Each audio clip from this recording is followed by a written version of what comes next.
তাকবীর! নারে তাকবীর! ইসলাম, ইসলাম! জিন্দাবাদ, জিন্দাবাদ! নাস্তিকতা নিপাত যাক, ইসলাম জিন্দাবাদ! নাস্তিকতা নিপাত যাক, ইসলাম জিন্দাবাদ! কোটি প্রাণে একই আওয়াজ। আসসালামু আলাইকুম। মাশাআল্লাহ, মধুর কণ্ঠে চমৎকার একটি সঙ্গীত শুনতে পেলাম। এ পর্যায়ে আমাদের সামনে গুরুত্বপূর্ণ নসিহত পেশ করার জন্য আহ্বান জানাচ্ছি আজকের মাহফিলের প্রধান অতিথি, প্রধান আকর্ষণ, প্রধান মেহমান, সিলেটের গর্ব, তরুণ সমাজের আইডল মুহতারাম মাওলানা এম হাসিবুর রহমান সাহেব মহোদয়কে তাফসীর পেশ করার জন্য আহ্বান জানাচ্ছি।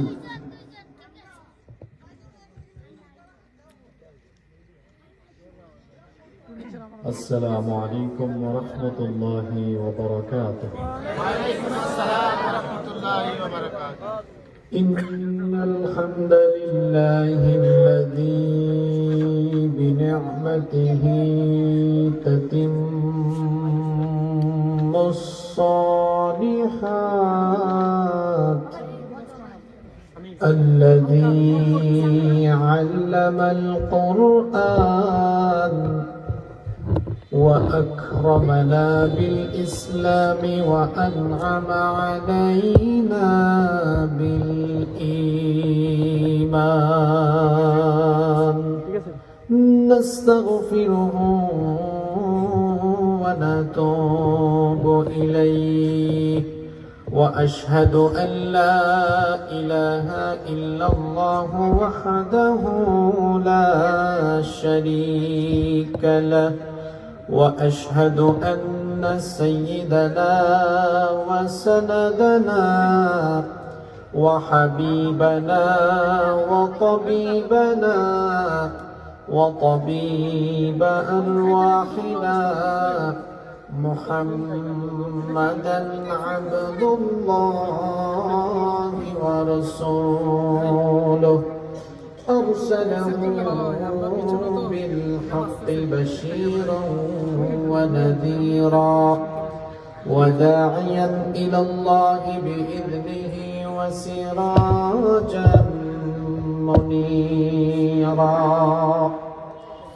أما بعد، فقد قال الله تعالى في كلامه المجيد وفي فرقانه الحميد: أعوذ بالله من الشيطان الرجيم.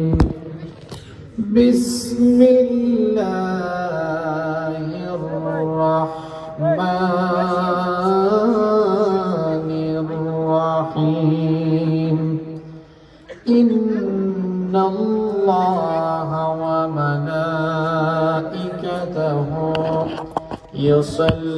يصلون على النبي يا أيها الذين آمنوا صلوا عليه وسلموا تسليما.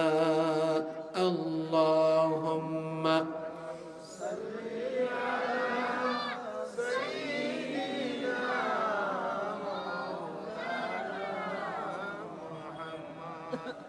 وعلى آل سيدنا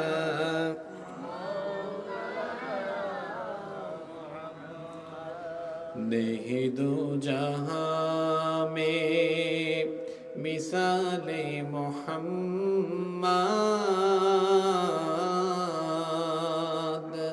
जमाले खुदा है कमाले मोहम्मद, नहीं दो जहां में मिसाले मोहम्मद,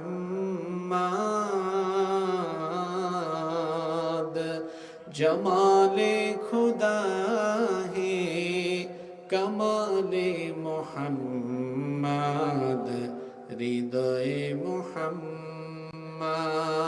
अल्लाहुम्मा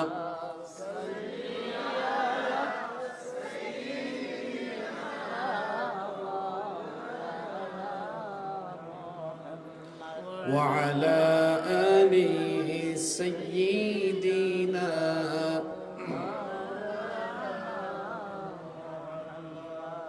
তুমি রহমান তুমি মেহেরবান অন্ধ গাহে না শুধু তোমারি গুণগান বুঝেও বুঝে না তবু শান তুমি রহমান তুমি মেহেরবান জনম জনম যদি গাহি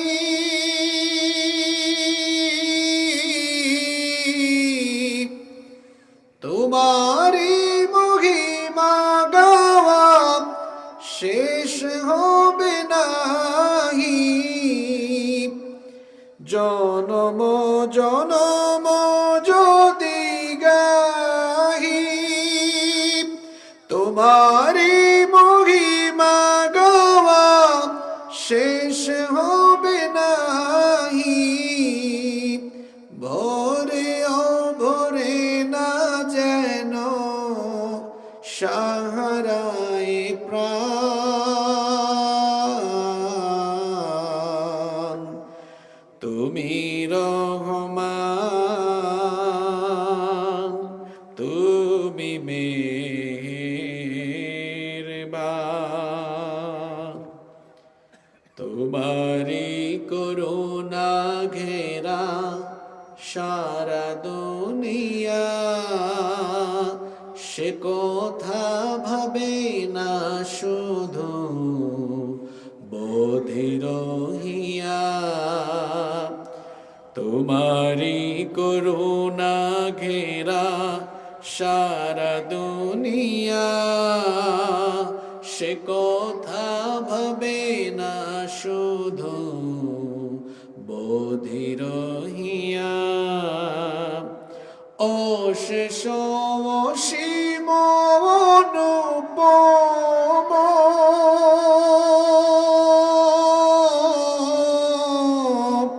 হৃদয় সুষমা তুমি তুমি প্রিয়তম প্রেমের আকাশে তুমি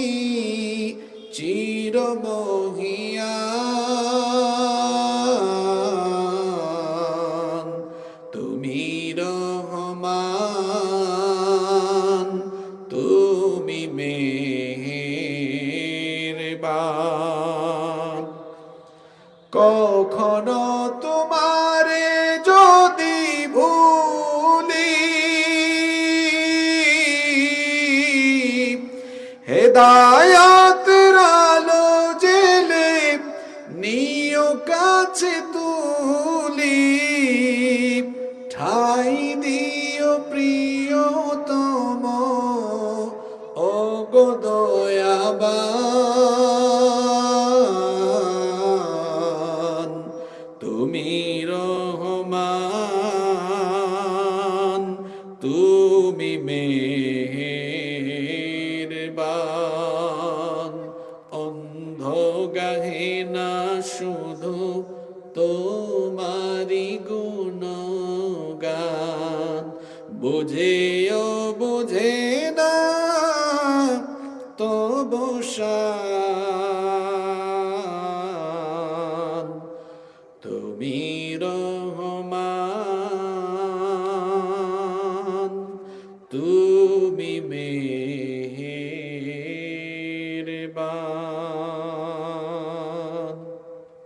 মারহাবা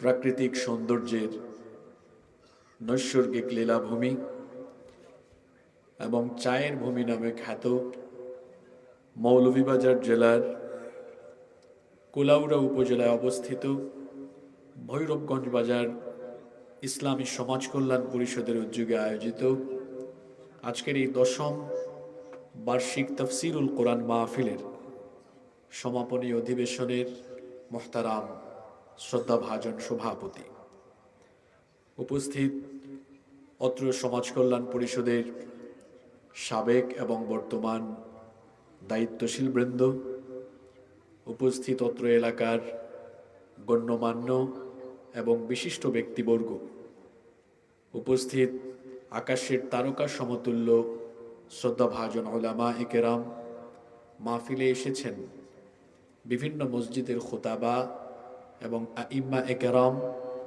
আমার সামনে বসা পিতৃতুল্য সম্মানিত মুরব্বিয়ানে ইজাম, যুগে যুগে আল্লাহর জমিনে আল্লাহর দিন প্রতিষ্ঠায় যারা অগ্রসেনানীর ভূমিকা পালন করেছেন, আমার কলিজার টুকরা প্রিয় যুবক, তরুণ এবং ছাত্র ভাইয়েরা, বাসা বাড়ি থেকে শ্রবণরতার সম্মানিতা মা এবং বোনেরা, উপস্থিত মিডিয়ার প্রিয় কর্মী এবং সাংবাদিক ভাইয়েরা, প্রশাসন এবং গোয়েন্দা সংস্থার সম্মানিত ভাইয়েরা, প্রিয় ভৈরবগঞ্জ বাজার, গৌরীশঙ্কর, কুলাউড়া তথা আমার প্রিয় সম্মানিত মৌলভীবাজারবাসী, আপনারা সবাই কেমন আছেন?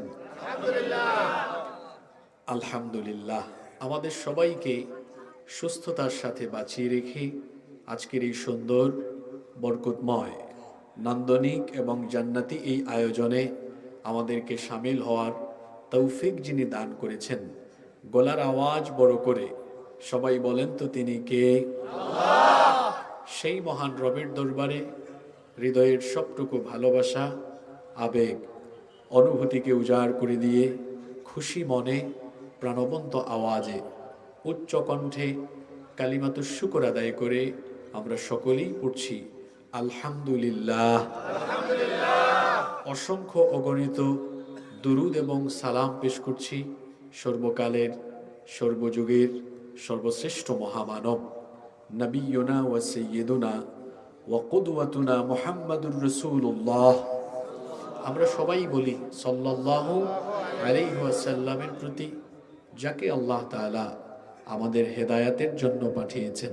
আল্লাহুম্মা সাল্লি আলাইহি, আল্লাহুম্মা বারিক আলাইহি। সম্মানিত কুলাউড়াবাসী, আজকের এই মাহফিলে বয়সে কিশোর, তরুণ এবং যুবকদের উপস্থিতি আমি একটু বেশি দেখতে পাচ্ছি। এটি খুবই আনন্দের, এটি অত্যন্ত ইতিবাচক, কারণ আগামীর সমাজ, আগামীর দেশ বিনির্মাণের কারিগর হচ্ছে এরা। এরা যদি বদলে যায়, আমার সমাজ বদলে যাবে। এরা যদি বদলে যায়, আমার দেশ বদলে যাবে। তো কুলাউড়ায় এই সুন্দর দৃশ্য দেখে আমি খুবই আনন্দিত হয়েছি। সর্বপ্রথম দোয়া করছি এই আয়োজনের সাথে যারা সম্পৃক্ত, যারা কষ্ট করেছেন, মেহনত করেছেন, আল্লাহ সবার গুনাহ মাফ করে দেন। আমরা যারা আসলাম এই কনকনে ঠান্ডাকে উপেক্ষা করে এই মাহফিলে যারা সামিল হয়েছে, আল্লাহ আপনি আমাদের সবাইকে কবুল করে নেন। এই যে তরুণ যুবকেরা এখানে আসলেন, যুবক ভাইয়েরা, তরুণ ভাইয়েরা, মানুষের হায়াতের, মানুষের জীবনের সবচেয়ে গুরুত্বপূর্ণ অংশ হচ্ছে এই যৌবনকাল। Youth is called the golden season of human life. যৌবনকালকে মানুষের জীবনের স্বর্ণালী সময় বলা হয়, কারণ এই সময়ে শরীরের শক্তি কম থাকে নাকি বেশি থাকে? বেশি থাকে। এই সময় অনেক উন্মাদনা থাকে। তারুণ্যের এই উন্মাদনায় কেউ দেখা যায় শয়তানের খপ্পরে বিপদগামী হয়। এই সময় দেখবেন শরীরে তেল বেশি থাকে, এই জন্য রং তামাশাও বেশি। দেখবেন রাস্তাঘাটে যারা একটু পাকপাকুম করে বাইক চালায় এরা সবাই তরুণ যুবক। আপনারা কি কখনো 40 বছরের 50 বছরের মানুষকে এরকম ডানে বামে কাটকুট দিয়ে গাড়ি চালাতে দেখেছেন? এটা চালায় কারা? এই 15, 17, 18, 20, 22, 25 বছরের ছেলেরা। কারণ গায়ে একটু চর্বি বেশি, তো শক্তি বেশি। এই সময় রং তামাশা করতে মনও চায়। আমার প্রিয় ভাইয়েরা, এই সময়ে যদি আমরা নিজেদের যৌবনকালের প্রতি আমরা যদি সচেতন না থাকি, তাহলে কিন্তু আমাদের কেরিয়ার ধ্বংস হয়ে যাবে, আমাদের জীবন নষ্ট হয়ে যাবে। আবার এই সময়টাকে আমরা যদি গুরুত্বের সাথে কাজে লাগাতে পারি, আমাদের কেরিয়ার, আমাদের ফিউচার ব্রাইট হয়ে যাবে, জীবন সুন্দর হয়ে যাবে। এজন্য মনীষীগণ বলেন, যৌবনকাল হলো কচু পাতার পানির মতো। আপনাদের এলাকায় কচু গাছ আছে না নাই? কচু গাছ, এই যে কচুর পাতা, কচু পাতা কি করে বলেন তো? সবসময় এরকম এরকম হেলাধুলা করে। যৌবনকালকে কচু পাতার পানির সঙ্গে কেন তুলনা করা হয়েছে? কারণ কচু পাতার উপরে এই পানিটা টলমল টলমল করে, কিন্তু এটা বেশিক্ষণ থাকে না, কখন যে পড়ে যায় কেউ এটা বলতে পারে না। যৌবনকালকে কচু পাতার পানির সঙ্গে এজন্য তুলনা করা হয়েছে, এই যৌবনকালটা সবসময় একটা রিস্কি জোনের ভেতরে বা একটা রিস্কি এনভায়রনমেন্টের মধ্যে থাকে। যদি কোনো যুবক বা তরুণ একটুখানি গাফেল হয়, অসতর্ক হয়, তাহলে তার পুরো যৌবন নষ্ট হয়ে যেতে পারে। আপনারা দেখবেন যৌবনকালকে যারা কাজে লাগায় এরা আল্লাহর ওলি হয়ে যায়। যৌবনকালকে যারা কাজে লাগায় এরা পৃথিবীর বিখ্যাত মানুষ হয়ে যায়। আর যৌবনকালে যে ব্যক্তি নষ্ট হয়, শয়তান তার কাছে মুরিদ হয়। কি বলছে কথাটা বুঝছেন? যৌবনকালে যে নষ্ট হয়, শয়তান তার কাছে গিয়ে মুরিদ হয়। এই জন্য যৌবনকাল হচ্ছে মানুষের জীবনের সবচাইতে দামি দৌলত। সবচাইতে দামি দৌলত হলো এই যৌবনকাল। যেহেতু যৌবনকাল মানুষের জীবনের দামি দৌলত, এজন্য ইসলাম যৌবনকালকে খুব গুরুত্বের সাথে দেখেছে, খুবই গুরুত্বের সাথে দেখেছে। এবং যুবকরা হলো একটা সমাজের প্রাণশক্তি, মেরুদণ্ড। কেন যুবকদেরকে সমাজ বা জাতির মেরুদণ্ড বললাম? আচ্ছা, আপনারা আমাকে বলেন তো, মেরুদণ্ড ছাড়া কি মানুষ সোজা হয়ে দাঁড়াতে পারে?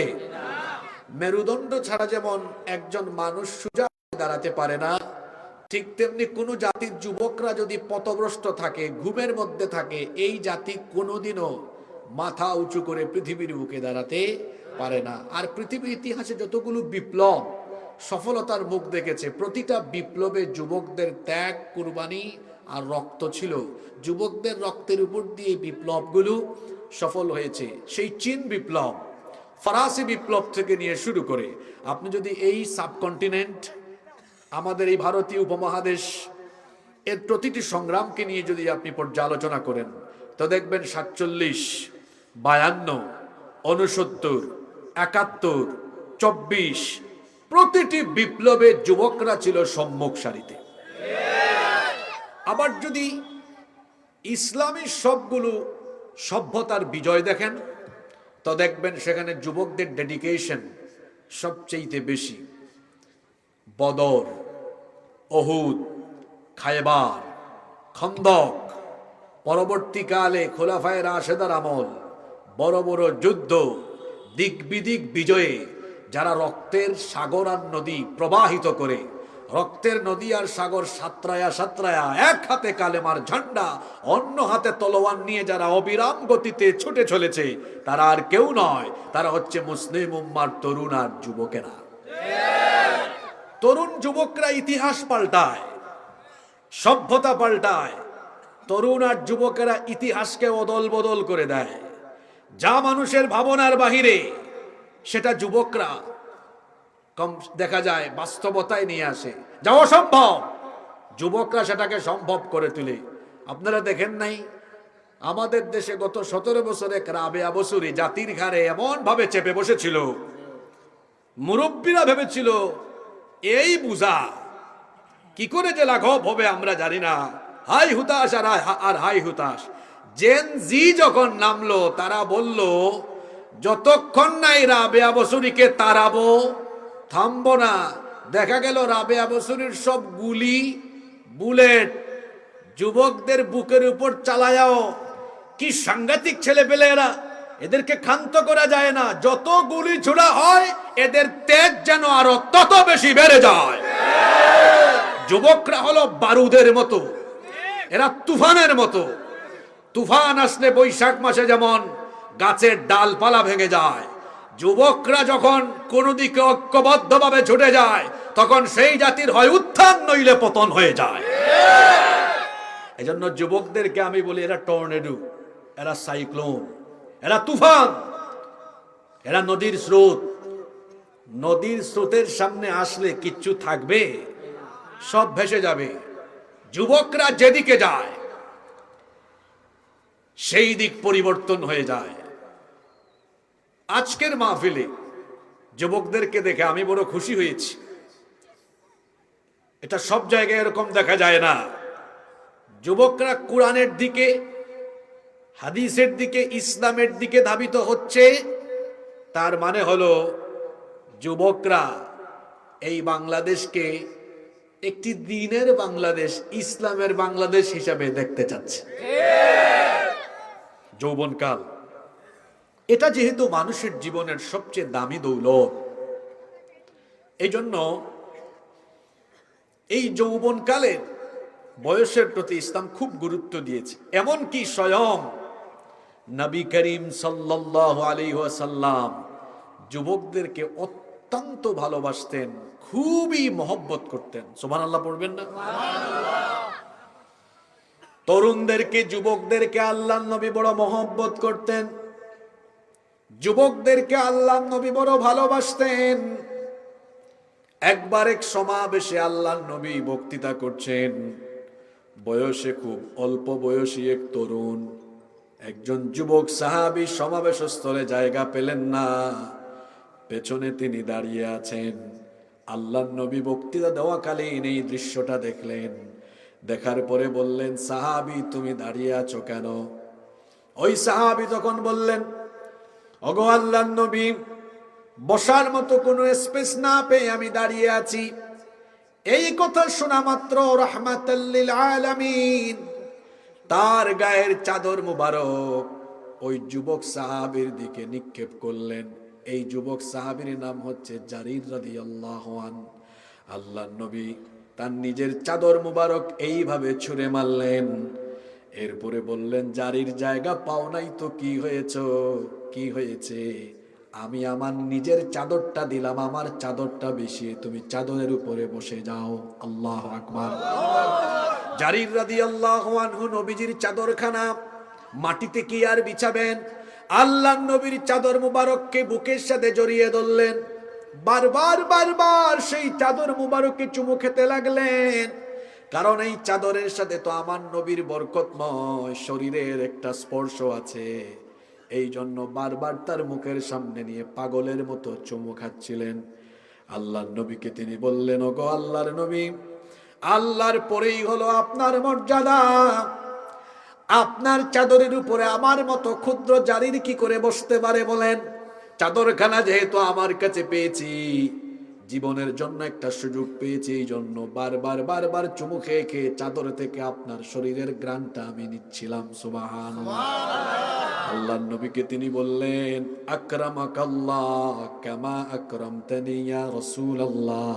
আমরা বলি সাল্লাল্লাহু আলাইহি ওয়াসাল্লাম। ওগো আল্লাহর নবী, এই ভরা মজলিসে আমার মতো একজন ক্ষুদ্র মানুষকে আপনি আজ যেভাবে সম্মানিত করলেন, আমিও দোয়া করছি আল্লাহ আপনার সম্মান আরো বাড়িয়ে দিক। আপনার চাদরে বসার মতো কোনো সাহস আমার নাই, আমি শুধু সুযোগ পেয়েছি বলে চুমু খেয়েছি, চাদরখানা আপনাকে দিয়ে দিলাম। আপনি যে আমাকে এত মহব্বত দেখিয়েছেন, সম্মান করেছেন, এতেই আমার মনটা খুশি হয়ে গিয়েছে। সুবহানাল্লাহ।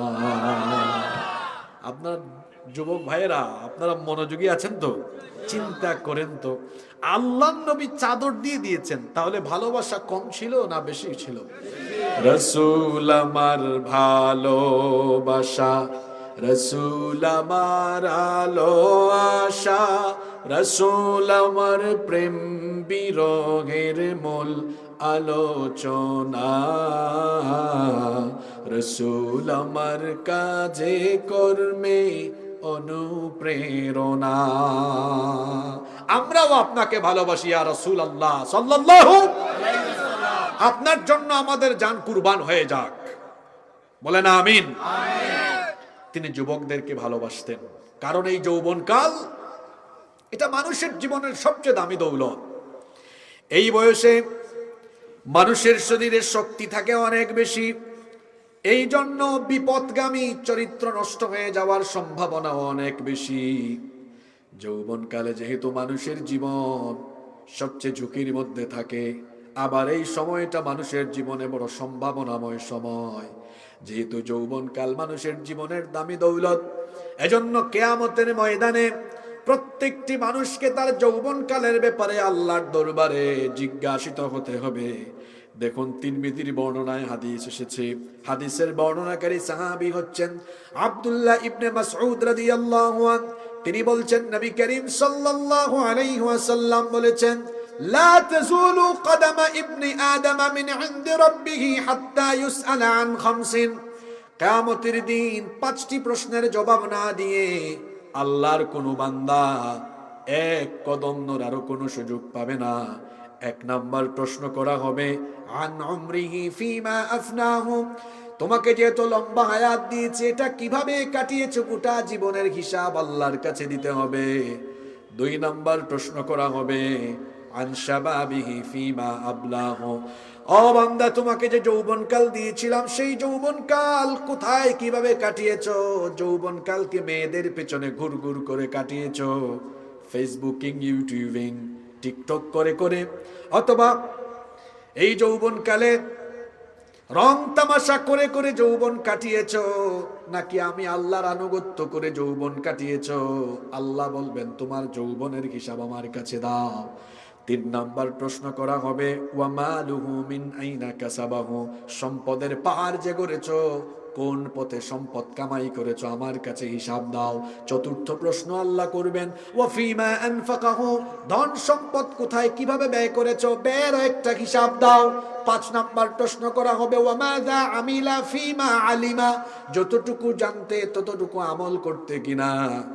এই 5টা প্রশ্নের জবাব না দিয়ে কিয়ামতের দিন একটা মানুষও তার কদম নড়ানোর সুযোগ পাবে, কদম নড়ানোর সুযোগও পাবে না।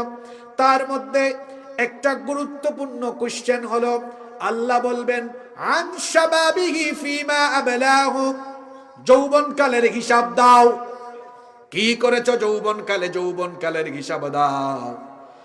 আমার ছাত্র ভাইয়েরা, তরুণ যুবক ভাইয়েরা, খেয়াল করে শুনেন, আল্লাহ যখন আমার আপনার যৌবনকাল সম্পর্কে হিসাব চাইবেন, তখন হিসাব দেওয়ার মতো পরিস্থিতি আমাদের যেন থাকে। এজন্য তো এই যৌবনকালকে কদর করা লাগবে। এর কারণে অন্য হাদিসে এসেছে, আল্লাহ নবী বলেছেন, ইগতানিম খামসান ক্বাবলা খামসিন, 5 জিনিসের আগে 5 জিনিসের কদর করো। আল্লাহ নবী বললেন, হায়াতাকা ক্বাবলা মাউতিক, মরার আগে জীবনকে কাজে লাগাও। সিহহাতাকা ক্বাবলা সুকুমিক, অসুস্থ হওয়ার আগে সুস্থ থাকাকালীন সময়কে কাজে লাগাও। 3 নাম্বার হলো শাবাবাকা ক্বাবলা হারামিক, বুড়া হয়ে যাওয়ার আগে যৌবনকালকে কাজে লাগাও। 4 নাম্বার হলো ওয়াগিনাকা ক্বাবলা ফাকরিক, অসচ্ছলতার আগে সচ্ছল সময়কে কদর করো। 5 নাম্বার হলো ওয়া ফিরাগাকা ক্বাবলা শুগুলিক, ব্যস্ত হওয়ার আগে অবসর থাকাকালীন সময়টার কদর করো। এখানে আল্লাহর নবী একটা গুরুত্বপূর্ণ কথা বললেন, শাবাবাকা ক্বাবলা হারামিক, বার্ধক্যে যাওয়ার আগে যৌবনকালের কদর করো। কারণ যৌবনকাল চলে গেলে এই যৌবনকালকে আর ফিরে পাওয়া যাবে। এই দেখেন, আমার বাবার দাড়ি পেকেছে, চুল পেকেছে। এক সময় তিনি আমাদের মতো ইয়াং ছিলেন, যুবক ছিলেন। এখন যারা এখানে বয়সে তরুণ, যদি হায়াত থাকে আর কি, তাহলে এরকম চুলদারি আপনাদেরও পাকবে। যৌবনকাল এখন যেটা আপনার মধ্যে আছে এটা থাকবে না, এটা ফুরিয়ে যাবে, এটা চলে যাবে, এটা থাকবে না। আর যখন এটা চলে যাবে, এটা হারাতে যদিও কেউ চায় না, nobody wants to lose youth time. যৌবনকে কেউ হারাতে চায় না। দেখেন না, অনেক মানুষের চুলদারি হালকা হালকা পাকা শুরু করলে চুলদারিতে কলম মারে, রং করে দেয় না, এটা হারাতে চায় না। কত রকমের প্রচেষ্টা চালায় যে যৌবনকাল ধরে রাখবার জন্য, কিন্তু যৌবনকাল কি ধরে রাখা যায়? জোরে বলে, ধরে রাখা যায়? যায় না, এটা চলে যায়। আর যখন এটা চলে যাবে, আপনি কোটি কোটি টাকা দিয়ে এই যৌবনকালকে আর ফিরে পাবেন না। ফিরিয়ে আনা কি সম্ভব? এই যৌবনকাল আর ফিরে আসবে না। এই জন্য আল্লাহ নবী বলেছেন, যৌবনকাল যাওয়ার আগে এটাকে কাজে লাগাও। How to spend your youth time. তাহলে এই যৌবনকালকে আপনি কিভাবে কাটাবেন, কি করে এর কদর করবেন, কেমনে এই যৌবনকালকে আপনি কাজে লাগাবেন? যৌবনকালকে যদি আপনি সঠিকভাবে কাজে লাগাতে চান, কাজ করার আগে উপলব্ধিটা বাড়ান, চিন্তার জগতে চলে যান, আর বুঝে শুনে আমাকে বলেন তো, আমার আপনার শরীরের শক্তি সামর্থ্য আর এই যৌবন যিনি দিয়েছেন, গলার আওয়াজ বড় করে সবাই বলেন, তিনি কে? আচ্ছা যুবক ভাই হল, আপনারা কষ্ট হয়ে যান নাকি? তা ইনো আমি দেখলাম আমার বাবাও হল, সব মিলাইয়া কয়েকজন আসেন। আপনারা রাগ করবা না যে হুজুর দেখি হবাই গেছেন কি, আপনার ভাই নাই। বাবাও হল, আপনারা ভুয়া বাতি যান যদি ঠিক হয়ে যান, সাবুদ হয়ে যান, আপনারা খুশি না বেজার? আর যুবক ভাই হল একটু থাকুক, কাজ এমন ওয়াজ শুনবা যা আগে শুনছুন না, ঠিক আছে নি?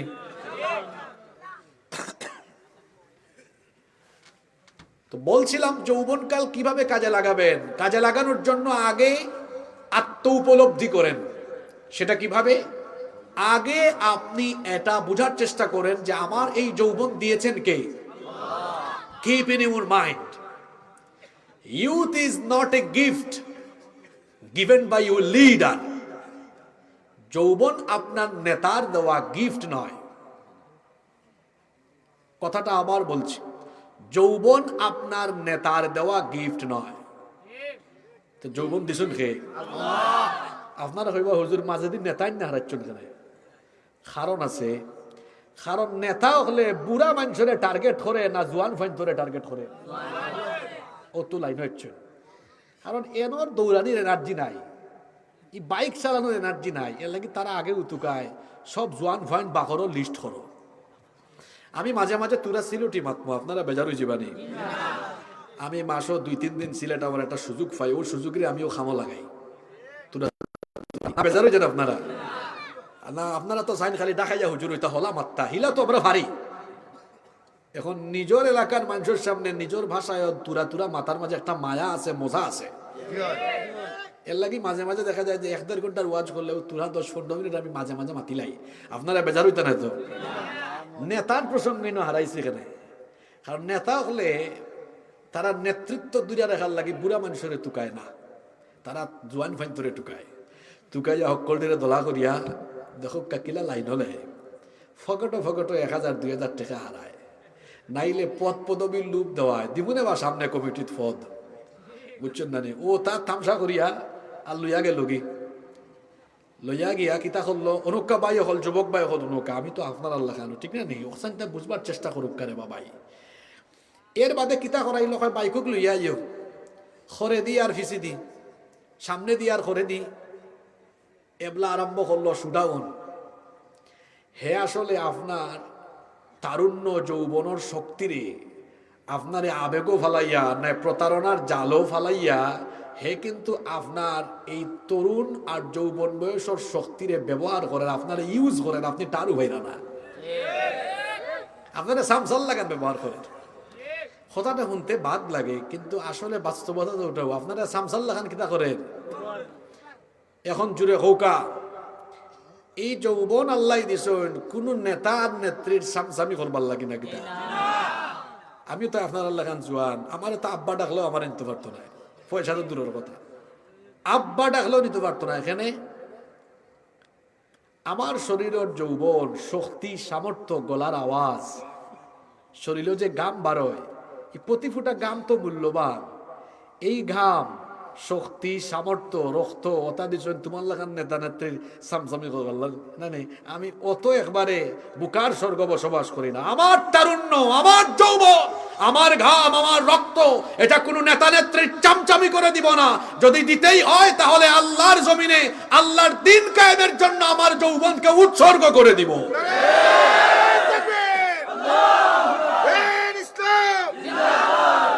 স্লোগান দিলে খালি হইতো না, কথা ওখান বুঝা লাগবো। স্লোগান দিছেন আমার ভাইয়ে, আল্লাহ তানরে কবুল করুকা, সম্মান বাড়ায় দোকা ভাই, ইতা ভাই অকলর দরকারও আছে। ঠিক আছে নানি? কারণ স্লোগানোর আগ্রহ তো সবর হয় না, মাহফিলও খার বেশি আগ্রহ হয় জানো নেই, যার ভিতরে ইমানি জজবা বেশি। ঠিক আছে নানি কথা? খেউর দেখা যায় চার্জ একবারে কমে গেছে, আর খেউর চার্জ ফুরাই হয়। কথা ঠিক আছে নানি? অনুকা ও যে আমি কথা খানান কইলাম, কেন বড় বাস্তবিক কথারে বায়ু হল, যুবক তরুণ বাই ছাত্র বায়ু হল, ইউ হ্যাভ টু পার্সোনালিটি। আপনার মাঝে ব্যক্তিত্ব থাকা দরকার আছে। বি এ প্রেস্টিজিয়াস পারসন, ব্যক্তিত্ববান হন। আপনার যৌবন, তারুণ্য, এটা আরেকজনের নেতৃত্ব ক্ষমতার সিঁড়ি হিসাবে যেন ব্যবহার না হয়। তাহলে কিভাবে আমি আমার যৌবন কাটাবো? কোরআন হাদিস যেদিকে, ইসলাম আছে যেদিকে, আমরা আছি নমাজ নাই, কুন্তা নাই, বেনামাজি, বেদিন, গাঞ্জাকুর, সুদ, ডাকাত, দুর্নীতিবাজ, ইতার লগে গিয়া আমরার কোনো লাভ আছে নি? যুবক ভাই অকল হোক, লাভ আছে নি? এক বেটা হামাইছিল আতরের দোকান, আতর আতর কিনছে উঠছে না, ওলা 10 মিনিট রইছিল আতরের দোকানও। এখন আতরের দোকানে কেউ যদি 10 মিনিট থাকে, এ আতরের দোকান থেকে বারোই আইলে লগে কিতার গন্ধ করবো। আরো বেটাই বিড়ি খায় না, কিন্তু রাস্তাত ভাইছে বিড়ি কুরল লাগাল আর আজ্জা করে ধরছে, আল্লাহ রে বাবা, অনেকদিন বাদে দেখা হয়েছে, যাও ছাই নেবলা। এই বিড়ি করে যে খুলাখুলি করলো, এখন লগে কিতার গন্ধ হয়ে যাব। আচ্ছা, বিড়ি সিগারেট কেউ খাইলে রাগ করে না জানো? ইটা না খাও বালা, ইটা খাইলে তো নিজের বউও দাম দেয় না, হর তোমার লগে গন্ধ করে। ঠিক আছে না রে? যেটা খাইলে গন্ধ, ইটা খাই আর কোনো দরকার আছে না? হোক আছে আপনার আবার রাগ করিলেন না, খালকু আবার ইসলামী সমাজ কল্যাণ পরিষদের বাই হলে ধরেন না, ধরে কয় থেকে হুজুর আনছো, সব আমরা বিরুদ্ধে ওয়াজ হয়ে গেছে। আচ্ছা, এখন ওকা এটা একটা উদাহরণ দিলাম। আতরের লোকে থাকলে আতরের গ্রান, বিড়ির লোকে থাকলে কি তার গ্রান? এই কথা ইকসান খেনে কইছি নৌকা। আতরের লোকে থাকলে যারা আতরের গ্রান, ঠিক ওলা ইসলাম ওয়ালা দিন মানে, ইসলাম মানে, উলামা মাশায়েখ, পীর মাশায়েখ, বালা বালা মানুষের লোকে থাকলে তারার বালা বালা খাইসলত গুলা ইয়ার নিজের উপরে আসর ফলবার। বেনামাজি, বেদিন, যারা মধ্যে দিন নাই, যারা ইচ্ছা মতো চুরি ডাকাতি দুর্নীতি করে, তার লোকে থাকলে আস্তে আস্তে আপনারও চুর ডাকাই তোমার সম্ভাবনা আছে। এর লাগি যুবক ভাই হলে কইলাম হয় আলেম হও, নাইলে আলেমর ছাত্র, নইলে আলেমর চাকরি দাও, লগে লগে থাকো। আতরের লগে থাকলে আতর, বিড়ির লগে থাকলে কোনবাই দৌড়াও গিয়া আবার কিজাত স্লোগান মারে, আমার ভাই, তোমার ভাই, অমুক ভাই, তমুক ভাই। আর এমন সামসামি করে, সামসামি হইল 3 ক্যাটাগরির, লোয়ার সামসা, মিডিয়াম সামসা, আপার সামসা। হুজুর ইলা কিলা বাক করলা, দেখেন না নি উফরে দি ছবি এটা লাগাইয়া ফুস্টারও বড় সামসার ছবি উপরে, মিডিয়াম সামসার ছবি মাঝে, লোয়ার লেভেলের সামসার ছবি তোলে দি। ইকান আবার কেউ যেন নিজের খান্দনে না লাগায়। আমি তো এখন নাম হয়েছি না, এখন আমার কথা আপনার উপরে দিয়ে আপনি নিজে টাইম নেন ফেলে। এটা তো আমি বাস্তবতা বুঝাইলাম। আমার ভাই হল, যুবক ভাই হলের হইরাম, আবার হইরাম, এলাকার নিজের শরীরের শক্তি সামর্থ্য ইকসেন মাইন্সের ভিসে দিয়া খরচ না করে, যারা ছাত্র বাইরে পড়াশোনা করো, গবেষণা করো, নিজের কেরিয়ারের উন্নত জায়গাত নিয়ে যাও। আর বালা মানুষের লোকে চলো, যারা নামাজি, যারা দেখলো আজকে কোরআন পড়ছনি, হাদিস পড়ছনি, সাহিত্য পড়ছনি, তাহাজ্জুদ পড়রাইনি, 5 ওয়াক্ত নামাজ জামাতে পড়রাইনি, এরা হইলো আপনার আসল বন্ধু। আর যারা দেখা হইলেও কয় কিতাবে পকেটও বিড়ি আসেনি, সিগারেট আসেনি, কিতারে খবর কিতা, ও ভাই সান্দার টাকা কিছু মারছত নি, বাইরে বাগ দিস। কথা বুঝে যাননি? আমরা আলেম উলামা যেদিকে আমরা আছি, আলহামদুলিল্লাহ বাংলাদেশে এখন উলামা মাশায়েখরা ঐক্যবদ্ধ হয়েছে। আলহামদুলিল্লাহ। যারা মুকিদি কুন্তা বারান না বোঝা যায় তারা বড় বেজার হইছে। আলেম উলামা এক হইছে না, আপনারা খুশি না বেজার? খারা খারা খুশ না একটু আত্মদুকে চাইন। আরে বাপ রে বাপ, দেখাই নি খারবা ই আল্লাহর কুতুবে গুয়া খাইয়া একবারে বেতাল হয়ে গেছে। তালুল আমি ভাবছি আমার সামনে যারা বইছেন এরা বেশি গুয়া খাইরা, ফান সুপারি খাইরা, তো ফান সুপারি খাইরা তালুল ঠিক আছে, গুবুম যায় কারণ সাবা সাবি তো এটা আলাদা পরিশ্রম। এটা পরিশ্রম আছে না নি, ইভাই সাফা বাই দি ইভাই হবাই দি না নি, এটা তো কষ্ট, সাফাইয়া সুফাইয়া বহুত কষ্ট করে হজা গেছেন। আমি ভাবছি আজ খুব মনোযোগ আছে, কিন্তু এই যে ফান খাইয়া খাইয়া তালোর ভিতরে বেতাল হয়ে গেছেন আমি তো জানি না। কিতারে বাবাই জর্দার কিতাব বেশি আছেন না কিতাব ইতা খাওয়া যেত না। ইনো যারা আইসন সব ইমানদার মানুষ, আলহামদুলিল্লাহ হুক্কা। যাই হোক, মাঝে মাঝে ইতা কিছু মানুষ না থাকলে মাহফিলও মজাও থাকে না। আচ্ছা কষ্ট জানি আপনারা আলেম উলামা হলোর লগে আপনার টাকার দরকার আছে নি? আমরা আলেম উলামাদের সাথে থাকবো ইনশাআল্লাহ। আমি আমার যুবক ভাইদেরকে বলছিলাম যৌবনকালকে কিভাবে আমরা কাজে লাগাবো। যৌবন তো আল্লাহ দিয়েছেন, এই জন্য এই যৌবন যার পথে উৎসর্গ করতে হবে, যৌবন যার পথে কাটাতে হবে, যার আনুগত্য মতো পরিচালনা করতে হবে, তিনি কে? কি করে তাহলে আমি আমার যৌবনকে ভালোভাবে কাজে লাগাতে পারি? আমার এই যৌবনকালে সবার আগে আমি ফরজ ইবাদতগুলো যত্ন সহকারে আদায় করব। সকল ফরজের মধ্যে ঈমান আনার পরে একজন মুমিনের জন্য প্রধান দায়িত্ব হলো 5 ওয়াক্তের নামাজ। তাহলে আমি আমার যৌবন বয়সে নামাজের প্রতি এমন যত্নশীল হব, 1 ওয়াক্ত নামাজও আমার কাজা হবে না, নামাজ জামাতের সাথে আদায় করব। 1 ওয়াক্তের জামাতও আমাদের কাজা হবে না। কিন্তু দেখা যায় যৌবনের তাড়নায় আমাদের নামাজ কোন দিকে যে চলে যায় তার কোনো খবরও থাকে না। ও আমার যুবক ভাইয়েরা, তরুণ ছাত্র ভাইয়েরা, ঈমান আনার পরে একজন মুমিনের জন্য ফার্স্ট ডিউটি, প্রধান দায়িত্ব হলো 5 ওয়াক্তের নামাজ। এটা এমন এক ইবাদত, আল্লাহর নবী বলেছেন লা সালাতা লিমান লা দীনা লাহু, যার মধ্যে নামাজ নাই তার মধ্যে দিনদারিতা নাই। তার মানে যার মধ্যে নামাজ নাই তার মধ্যে ঈমানই নাই। এই নামাজ হলো এমন এক ইবাদত, সবচেয়ে বেশি সংখ্যক হাদিস যে সাহাবী বর্ণনা করেছেন, সাইয়্যিদুল মুহাদ্দিসিন আবু হুরায়রা রাদিয়াল্লাহু আনহু, এই হাদিসের বর্ণনাকারী সাহাবী, তিনি বলছেন আল্লাহর নবী বলেছেন ইন্না আউওয়ালা মা ইউহাসাবু বিহিল আবদু ইয়াউমাল কিয়ামাতি মিন আমালিহি সালাতিহি, নিশ্চয়ই কিয়ামতের দিন রব্বুল আলামিন মানুষের কাছ থেকে যখন হিসাব গ্রহণ করা আরম্ভ করবেন, সবার আগে আমার রব নামাজের ব্যাপারে হিসাব চাইবেন। তাহলে বলেন তো কিয়ামতের দিন কোন আমলের হিসাব আগে? আরো জোরে বলেন কোন আমল? তাহলে এই আমলের ব্যাপারে আমাদের সবাইকে সচেতন হওয়ার দরকার আছে না নাই? আমার যুবক ভাইদেরকে পা ধরে অনুরোধ করছি, আল্লাহর ওয়াস্তে নামাজ কাজা করবেন না। কারণ নামাজ যারা ছেড়ে দেয় তারা শয়তানকে হাসায়। আল্লাহর নবী বলেছেন ইবলিস কোন সময় সবচেয়ে বেশি হাসে আর কখন সে সবচেয়ে বেশি কাঁদে শোনেন। আল্লাহর নবী বলেছেন যখন ইবলিস কোন মানুষকে সাজদা দিতে দেখে তখন ইবলিস ইরতাজালা শাইতানু আনহু ফায়াবকি, ইবলিস ওই ব্যক্তির নিকট থেকে অনেক দূরে চলে যায়। দূর থেকে ওই ব্যক্তির নামাজের সাজদার এই দৃশ্য দেখে ভয়াবহভাবে সে কান্না করতে থাকে। তাহলে এই হাদিস আমাদেরকে যে বার্তা দিল সেটা হলো, কাউকে যদি ইবলিস নামাজরত অবস্থায় দেখে তখন সে কাঁদে, আর যখন ইবলিস কাউকে ধোঁকা দিয়ে নামাজ থেকে দূরে রাখতে পারে, ইবলিস এই বেনামাজিকে দেখে হাসে। তাহলে এই হাদিস থেকে কি মেসেজ পেলাম, কি বার্তা পেলাম? আমরা যখন ফজরে নামাজে না গিয়ে ঘুমিয়ে থাকি, জোহর আসর মাগরিব এশা যখন কাজা করি, ইবলিস তখন হাসে। আর আমরা যখন 5 ওয়াক্ত আজান শুনে মসজিদে জামাতে গিয়ে আমরা শামিল হয়ে যাই, এই দৃশ্য দেখলে ইবলিস তখন কাঁদে। আমার যুবক ভাইয়েরা গলার আওয়াজটা বড় করে বলেন দেখি, ডেইলি রেগুলার 5 বার আপনারা ইবলিসকে হাসাবেন না কাঁদাবেন?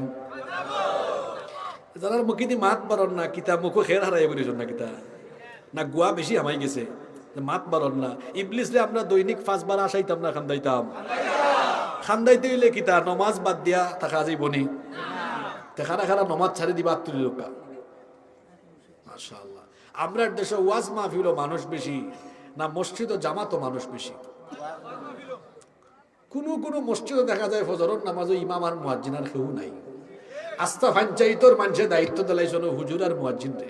আপনারা ভরি লোক আমাদের পক্ষ থেকে ওয়াজ শোনা হলো নফল,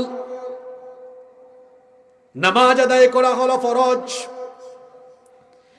কি করে আপনি ফজরের নামাজ ছেড়ে দিয়ে ঘুমিয়ে থাকেন আমার বুঝে আসে না। ফজরের নামাজটা যে ছাড়লেন, ঘুমের মধ্যে থাকলেন, এই ঘুম আপনার জীবনের শেষ ঘুম হয়ে যেতে পারে। জোহরের নামাজের আগে আপনার দাফন হওয়ার সম্ভাবনা আছে না নাই?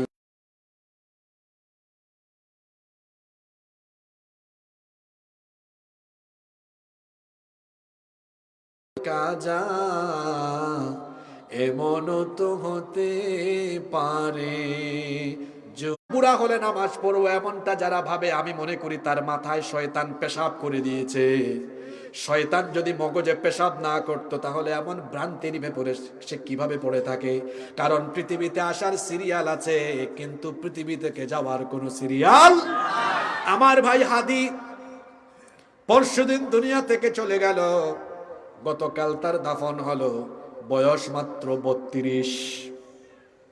আমার চেয়ে বয়সে কত ছোট, দুনিয়া থেকে চলে গেল। এখানে যত ছাত্র তরুণ যুবক ভাইরা আছেন যারা মনে করছেন হুজুর বুড়া হই, হাতে লাঠি নেই, চুল দাড়ি পাকুক, তারপরে নামাজ আমি ধরবো, এটা একটা সুস্পষ্ট ভ্রান্তির ভেতরে আপনি পড়ে আছেন। আমার ভাইয়েরা, শয়তানের এই খপ্পরে পড়া যাবে না। বরং আজকের এই মাহফিলে এখানে বসেই সিদ্ধান্ত নিন, আর আমি কোনোদিন দরকার আছে না নাই? যুবক ভাইরা কথাগুলো মনোযোগ দিয়ে শুনেন। নামাজ আপনার গুনাহ কমিয়ে দিবে, পাপ কমিয়ে দিবে। একটা সময় আপনাকে গুনাহ, একবারও পেশাব করে পানি নেয় নাই, অসুবিধা নাই, ঠিক বলার দরকার নাই। শুনেন, যা করার করেছি। মনে রাখবেন, আমার আল্লাহর দয়া অনেক বেশি। যুবক ভাইরা, এতদিন যত গুনাহ শয়তানের খপ্পরে পড়ে করেছেন, আজকে যদি এখানে তওবা করেন, তওবার মতো তওবা করলে আপনার সব ভুল ভ্রান্তি মাফ করে যিনি দিবেন তিনি পরিমাণ, আপনার গুনাহ যদি হয় নদীর পানির সমপরিমাণ, আমার আল্লাহর দয়া হলো সাগরের বিশাল জলরাশির পরিমাণ। আপনার গুনাহ যদি হয় সাগরের বিশাল জলরাশির সমান, আমার আল্লাহর দয়া হলো আকাশের সমান। আপনার গুনাহ যদি একেবারে জমিন থেকে আকাশের উচ্চতায় চলে যায়, মনে রাখবেন, আপনার গুনাহ যদি হয় আকাশের সমান, মনে রাখবেন আমার আল্লাহর দয়া করেছেন। এক্ষুনি আজকে এখানে তওবা করেন।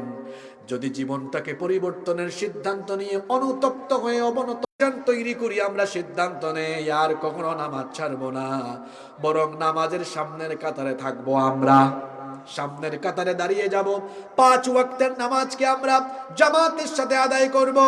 শুধু 5 ওয়াক্ত নামাজ নয়, যুবক ভাই হল কষ্ট জানেন আপনারা, শুধু 5 ওয়াক্ত নামাজ নয়, মনে রাখবেন যৌবনকালে শয়তান এসে আমাদেরকে খোঁচাখুচি করে বেশি। এই শয়তানি উপাদান তো সবার হাতেই আছে, আছে না?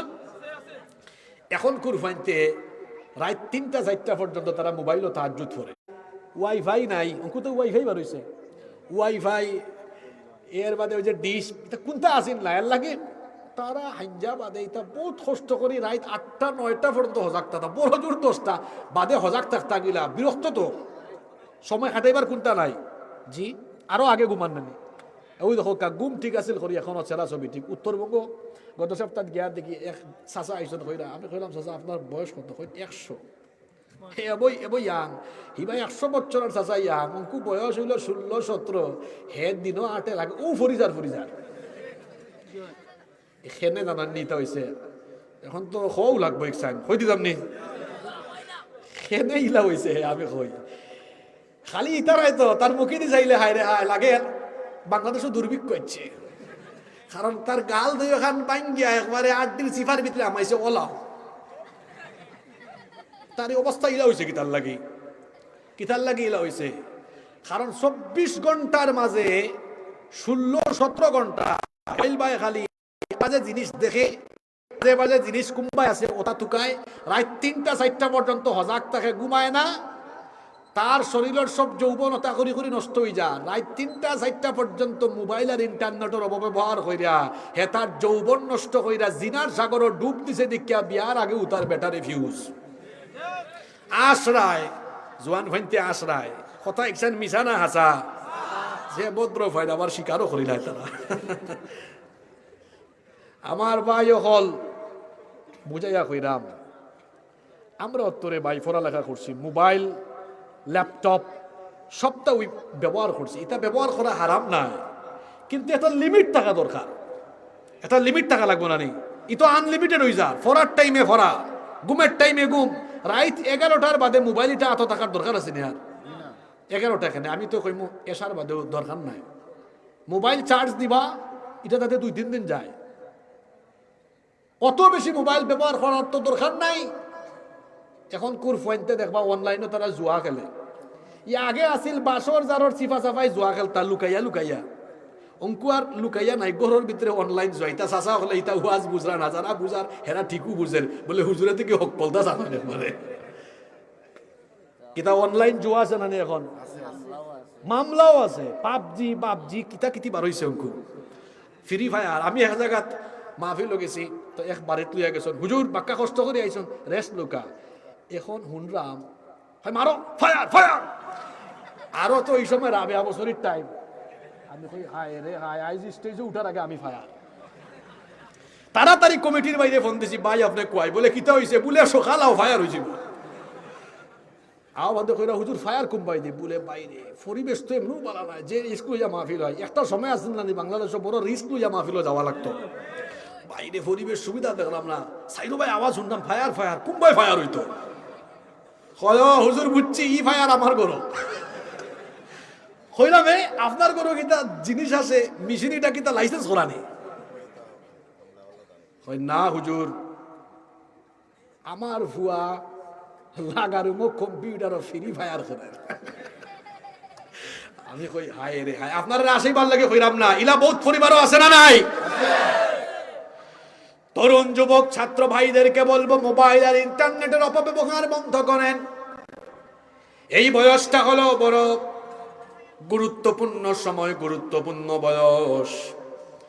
এই জন্য আমি বলছিলাম আল্লাহর প্রিয় বান্দারা রাত জেগে জেগে মোবাইল স্ক্রল করে করে সময় কাটায় না, তাহলে আল্লাহর প্রিয় বান্দারা, আল্লাহর ভালোবাসার বান্দারা রাত জেগে জেগে কি করে? এই জবাব কি কোরআনে কারিমে নাই?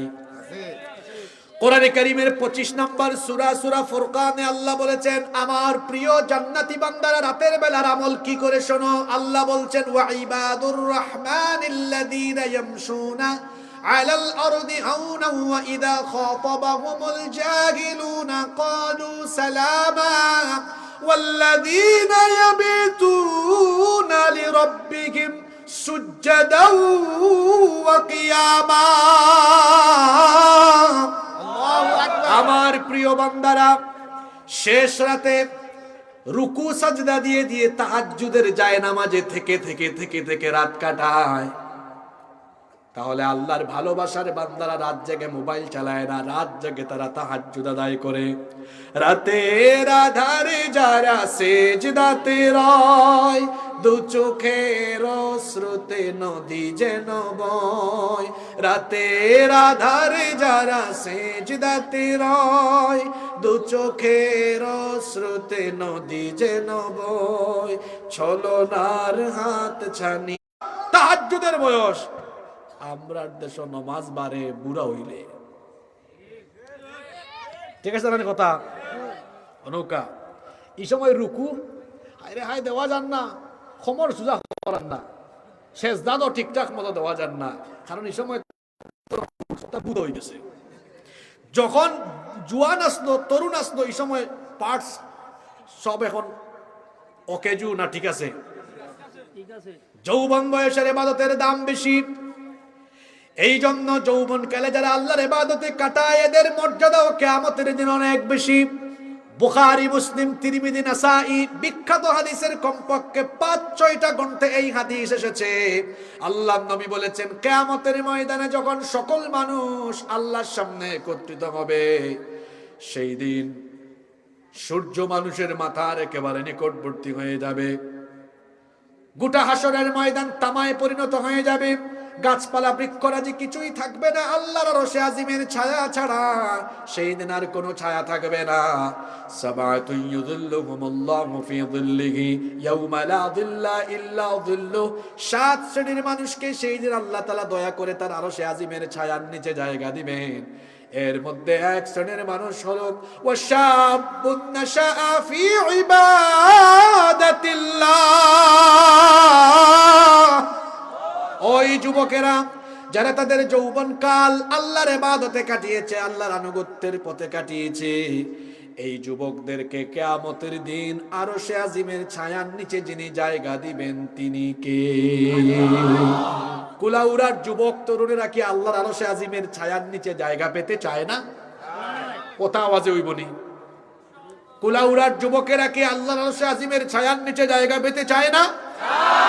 সবাই চাই তো। আজকুর ফজরের জামাত আমরা কি তা ফিসের খাতারও না সামনের খাতারও?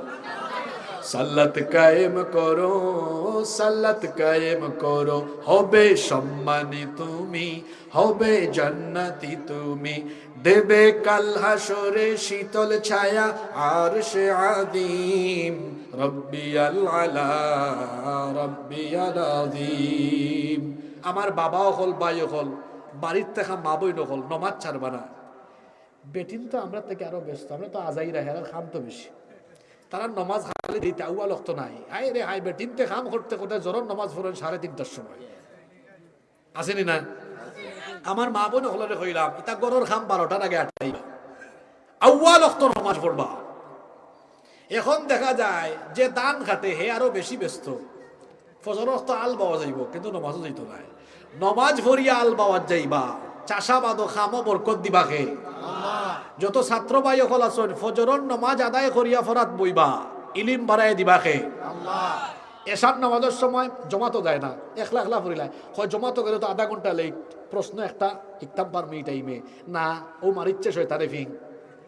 বরং জমাতো যাও, আওয়ার বাদে আবার ফরাত বউ দেখবাই অল্প সময়ে বেশি ফরা শিখতে পারবাই, কারণ আল্লাহ তখন মেধার মাঝে বরকত বাড়াই দিলাইবা। সুবহানাল্লাহ। যার জীবনও নমাজ নাই এর জীবনও কোনো বরকত দেখছেন না। 10 বছর ধরে রিক্সা চালার বরকত তুরকত নাই, থাকতো গিলা এক নমাজও পড়ে না। 10 বছর ধরে লন্ডন থাকেন, বরকত নাই, থাকতো গিলা এক নমাজও পড়ে না। ব্যবসা করেন, এত বড় ব্যবসা, বরকত নাই, থাকতো গিলা এক নমাজও। যার জীবনে নামাজ নাই তার জীবনে রহমত নাই, শান্তি নাই, বরকত নাই। নামাজীদের জীবনটাকে প্রশান্তি দিয়ে যিনি ভরপুর করে দেন তিনি কে? এই জন্য যুবক ভাইদেরকে বলবো, যৌবন কালের কদর করতে হলে সবার আগে নামাজের আমল ঠিক করতে হবে, কারণ ঈমান আনার পরে সবচেয়ে বড় ডিউটি হলো নামাজ আদায় করা। যৌবন কালকে কাজে লাগাতে হলে সবার আগে নামাজের আমল ঠিক করতে হবে। নামাজের পাশাপাশি বর্তমান সময়ে যৌবন বিধ্বংসী যুবকদের চরিত্র বিধ্বংসী অন্যান্য যত উপাদান আছে সেগুলো থেকে নিজেকে সেফ রাখতে হবে। যেমন মাদকাসক্ত অনেক যুবকেরা আছে, এরা তাদের যৌবনকে মাদক দিয়ে নষ্ট করে ফেলছে। ইয়াবা, গাঁজা, ফেন্সিডিল সীমান্তবর্তী এলাকা দিয়ে এগুলো চালান হয়। যুবকদের ঘরে ঘরে, ক্যাম্পাসে ক্যাম্পাসে, বিশ্ববিদ্যালয়ে ছড়িয়ে দেওয়া হচ্ছে, গ্রামে গ্রামে ছড়িয়ে দেওয়া হচ্ছে, যাতে আমার যুবকেরা নষ্ট হয়ে যায়।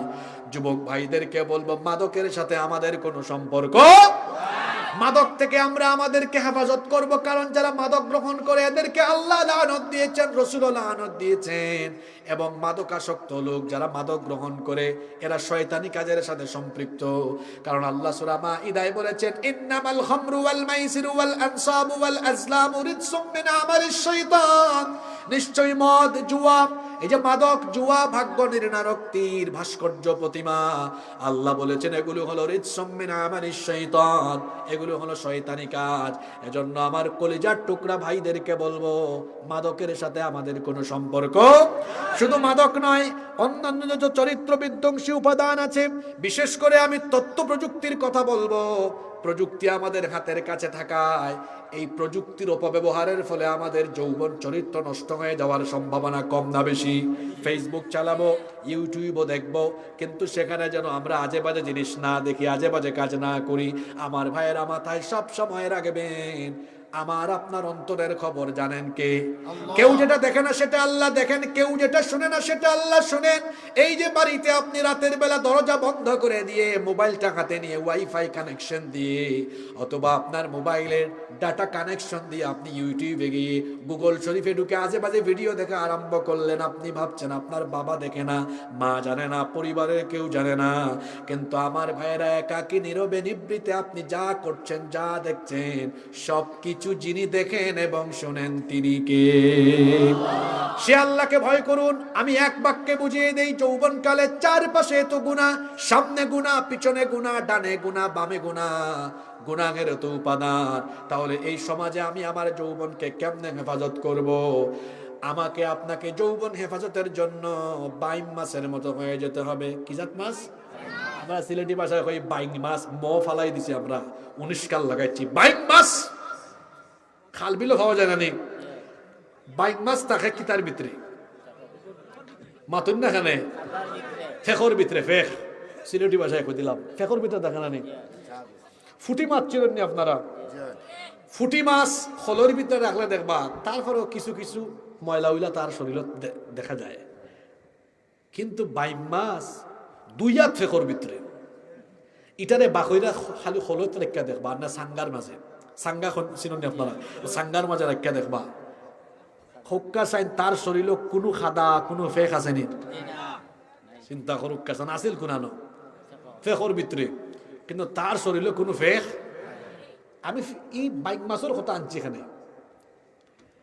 বাইক মাছ ফেকর ভিতরে থাকলেও হে জ্বালা তার নিজের ফেক থাকি বাঁচাইয়া রাখে।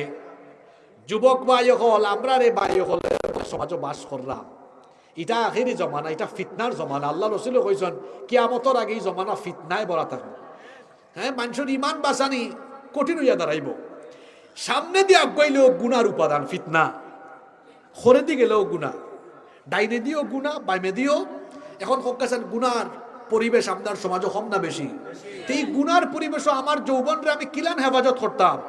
ও বাইম মাস জেলা ফেকর ভিতরে থাকিয়াও ফেক থাকি তার শরীর বাঁচাইয়া রাখে। খোলের ভিতরে রাখলে দেখা যায় বাইম মাছ এটা পরিষ্কার। আমি আপনি গুনার ভিতরে এমন ভাবে আল্লাহরে ডরাইয়া চলবো যে আমার ডাইনে বাউয়ে দেখা যাইব ডাইনে দি মাদক, সামনে দি সুন্দর ফুরি, ঠিক আছে নানি, খরে দি আবার ও না তাই ডাকারা অবা এও বাবে লাইনে দি, বামে দি আরো ডাকের গুণা বাই দি। বাইমার জেলা ফেকর ভিতরে তাকিয়াও পরিষ্কার থাকে। আমরা 4-5 গুণা থাকা সত্ত্বেও আল্লাহরে ডরাইয়া এমন ভাবে চলবো যে মালাকুল মৌত ইয়া আমার শরীরটাকে যেন রুহটা টান মারবা, তাই না যেন রুহ বার করে দেখুন ইয়া আল্লাহ কিতাবা ইগু দেখি এত গুনার সমাজের ভিতরে তাকিয়াও তারে এত পবিত্র রাখছে আল্লাহরে ডরাইয়া এমন ভাবে চলছে, ইগুও দেখি গুণা থাকি একবারে পবিত্র আর পরিষ্কার। সুবহানাল্লাহ। হুকা ও ওলান জীবন আমরা গঠন করতাম পারমনি, মাতুকা পারমনি। চৌকর সামনে দিয়ে সকালি বেলা এক জরিনা গেলে কি মাথা আর ঠিক থাকে না, আল্লাহ রে ভাই দিয়ে সতনি ফুরি গুকিলে একবারে আগুন। আবার আরো করে মাথা ঠিক নাই যেটা দেখছি।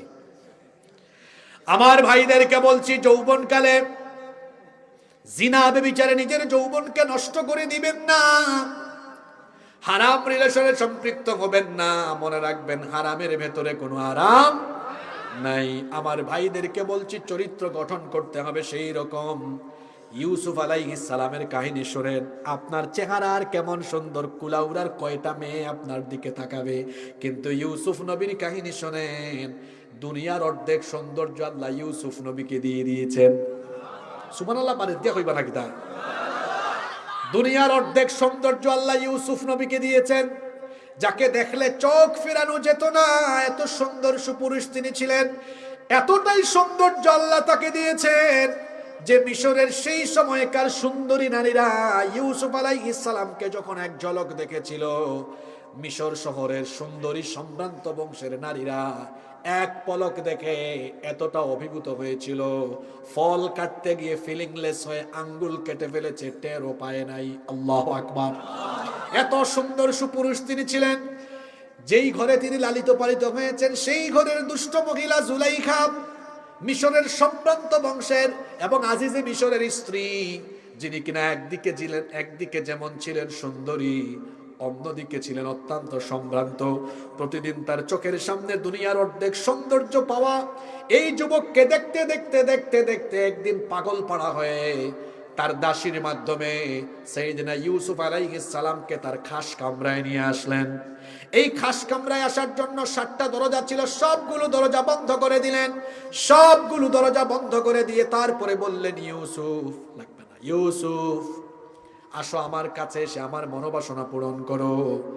তিনি ইউসুফ আলাইহিস সালামকে কুপ্রস্তাব পেশ করলেন। ইউসুফ আলাইহিস সালাম এই প্রস্তাব রিজেক্ট করলেন, প্রত্যাখ্যান করলেন।